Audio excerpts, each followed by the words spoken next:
Ladies and gentleman, ಯಾಕೋ app ಕತೆ ಮುಗಿತಾ ಇದೆ ಅಂತ ಅನಿಸ್ತಾ ಇದೆ.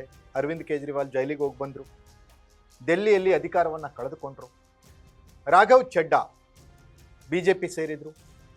ಈಗ ಮತ್ತೊಬ್ಬರು ರಾಜ್ಯಸಭಾ ಸದಸ್ಯರು ಅರವಿಂದ್ ಕೇಜ್ರಿವಾಲ್ ಒಂಥರ ರೌಡಿಸಮ್ ಅನ್ನೋ ಥರದ ಒಂದು ಆರೋಪ ಮಾಡಿ ಅವರು ಆಪ್ಗೆ ರಾಜೀನಾಮೆ ಕೊಟ್ಟು ಬಿಜೆಪಿ ಸೇರ್ಲಿಕ್ಕೆ ತಯಾರಾಗಿದ್ದಾರೆ. ಈ ಕುರಿತ ಅಪ್ಡೇಟ್ಸನ್ನು ನಾನು ಕೊಡ್ತೀನಿ.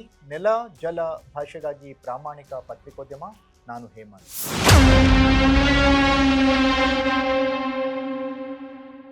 ಎಸ್ ವೀಕ್ಷಕರೇ, ಪ್ರಬಲ ಲೋಕ್ಪಾಲ್ ಮಸೂದೆ ಈ ವಿಚಾರವಾಗಿ 2012ರಿಂದ 2014ರವರೆಗೂ ಅಣ್ಣಾ ಹಜಾರೆ ನೇತೃತ್ವದಲ್ಲಿ ನಡೆದಂತಹ ಹೋರಾಟ ಚಳುವಳಿ ರೂಪವನ್ನು ಪಡೆದು ಆ ಚಳುವಳಿಯಲ್ಲಿ ಹುಟ್ಟಿಕೊಂಡಂತಹ ಪಕ್ಷ ಆಮ್ ಆದ್ಮಿ ಪಾರ್ಟಿ, ಸಾಮಾನ್ಯ ಜನರ ಪಕ್ಷ ಅನ್ನೋ ಥರದ್ದು ಅತಿ ದೊಡ್ಡ ಮಟ್ಟದ ಯಶಸ್ಸನ್ನು ಕಾಣಿತು. ದೆಹಲಿಯಲ್ಲಿ ಸತತ 2 ಬಾರಿ 10 ವರ್ಷಗಳ ಕಾಲ ಅರವಿಂದ್ ಕೇಜ್ರಿವಾಲ್ ಮುಖ್ಯಮಂತ್ರಿಯಾಗಿ ಅಧಿಕಾರ ನಡೆಸಿದರು.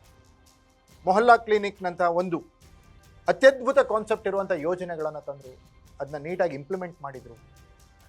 ಮೊಹಲ್ಲಾ ಕ್ಲಿನಿಕ್ಗೆ ಡೊನಾಲ್ಡ್ ಟ್ರಂಪ್ ಅವರು ವಿಸಿಟ್ ಮಾಡಿ ಆ ಒಂದು ಯೋಜನೆಯನ್ನು ಪ್ರಶಂಸೆ ಮಾಡಿದರು.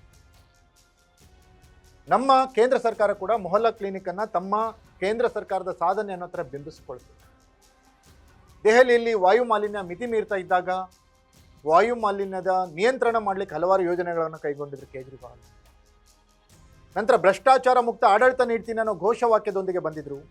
ದುರಂತ ಅಂದರೆ ಅದೇ ಭ್ರಷ್ಟಾಚಾರದ ಆರೋಪದಡಿ ಜೈಲು ಸೇರಿದ್ರು ಅರವಿಂದ್ ಕೇಜ್ರಿವಾಲ್.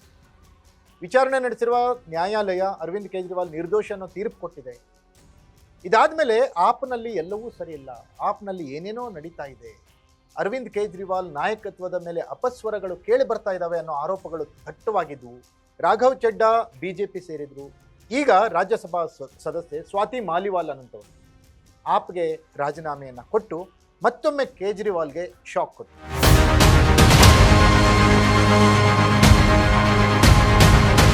ಎಸ್ ವೀಕ್ಷಕರೇ, ರಾಘವ್ ಚಡ್ಡಾ ಅಪಾರ ಜನಬೆಂಬಲವನ್ನು ಪಡೆದಿದ್ರು. ಹಲವು ಜನಪರ ಪ್ರಶ್ನೆಗಳನ್ನು ಸದನದಲ್ಲಿ ಸಂಸತ್ನಲ್ಲಿ ಕೇಳಿ ಸರ್ಕಾರಕ್ಕೆ ಇರುಸು ಮುರುಸುಂಟು ಮಾಡಿದ್ರು. ಸರ್ಕಾರ ಉತ್ತರ ಕೊಡುವ ಗೋಜಿಗೆ ಹೋಗಿರಲಿಲ್ಲ. ಸರ್ಕಾರ ಉತ್ತರ ಕೊಡಲಿಕ್ಕೆ ಮುಜುಗರ ವ್ಯಕ್ತಪಡಿಸುವಂಥ ಪ್ರಶ್ನೆಗಳನ್ನು ರಾಘವ್ ಚಡ್ಡಾ ಕೇಳ್ತಾ ಇದ್ರು. ಅವರ ಪ್ರಶ್ನೆಗಳು ಜನಸಾಮಾನ್ಯರಿಗೆ ತೀರಾ ಹತ್ತಿರದಲ್ಲಿದ್ದವು.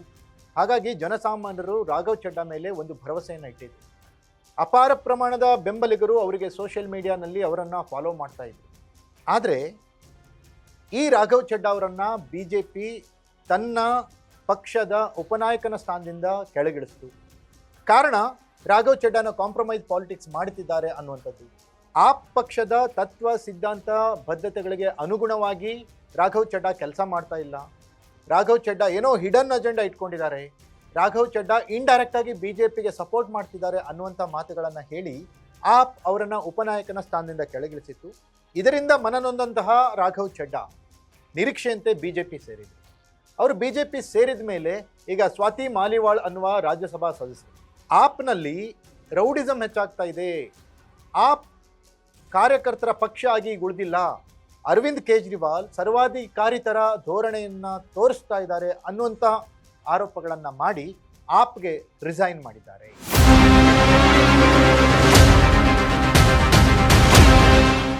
ಎಸ್ ವೀಕ್ಷಕರೇ, ನಿರೀಕ್ಷೆಯಂತೆ ಪ್ರಾದೇಶಿಕ ಪಕ್ಷಗಳನ್ನು ಮುಗಿಸೋದು ಬಿಜೆಪಿಯ ಲೆಕ್ಕಾಚಾರ. ಬೇರೆ ಬೇರೆ ರಾಜ್ಯಗಳಲ್ಲಿ ಏನೇನಾಗ್ತದೆ ಎಲ್ಲರೂ ನೋಡಿದ್ದೀರ. ಈಗ ಆಪ್ ಮೇಲೆ ಕಣ್ಣಿಟ್ಟಿರುವಂತಹ ಬಿಜೆಪಿ ಅರವಿಂದ್ ಕೇಜ್ರಿವಾಲ್ ಅವರನ್ನು ಅಬಕಾರಿ ಹಗರಣ ಆ ಒಂದು ವಿಚಾರದಲ್ಲಿ ಜೈಲಿಗಟ್ಟಿತ್ತು.